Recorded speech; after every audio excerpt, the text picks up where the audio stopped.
Enfermedades en Celtal, parte 1. Dolor de cabeza, Kushholil, Kushholil. Un ejemplo, Kushhol, me duele la cabeza. Fiebre, Kal o Kak. Ay bayel Kal, tengo mucho fiebre. Tos, Obal.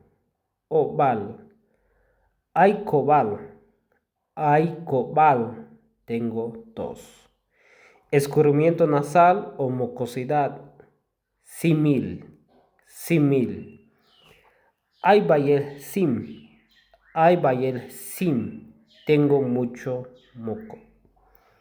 Dolor de espalda, kushulpat. Kushpat, me duele la espalda. ¿Qué otras enfermedades quieres saber en Celtal? Déjame tu respuesta en los comentarios.